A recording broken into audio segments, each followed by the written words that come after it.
presented by LMS Music.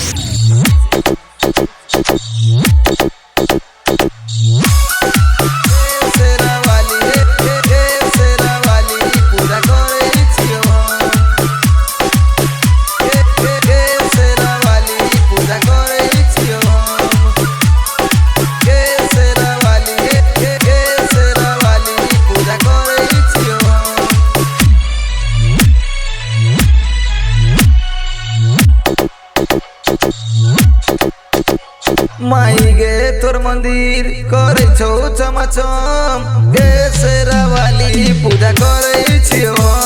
माई गे तोर मंदिर करे छौ चमचम गे शेरावाली पूजा करे छियो। करे छियो हम पूजा करे छियो हम तोरे शरण माई गाबै छी भजन गे शेरावाली पूजा करे छियो हम गे शेरावाली गे शेरावाली पूजा करे छियो। डीजे मिठू राजा परसोनी पूजा करे छियो जोरे जोरे नारियल हम लियो माई तोरे शरण में चढ़लियो। माई तोरे शरण में चढ़लियो जोरे जोरे चुनर हम लियो माई तोरे शरण में चढ़लियो।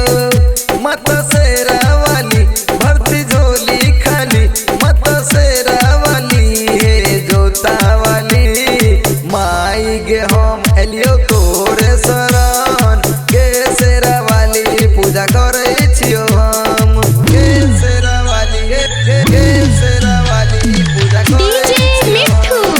डीजे मिठू राजा परसोनी पूजा करे छियो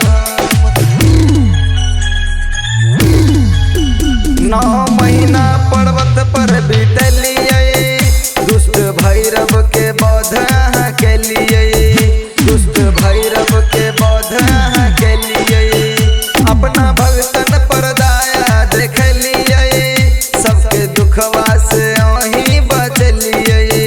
माता शेरावाली भरती झोली खाली माता शेरावाली हे जोतावाली सत्यनारायण माई गाबै छौ भजन गे शेरावाली पूजा करे छियो हम करे छियो हम पूजा करे छियो हम तोरे शरण माई गाबै छी भजन गे शेरावाली पूजा करे छियो हम। LMS Recording Studio, Darbhanga.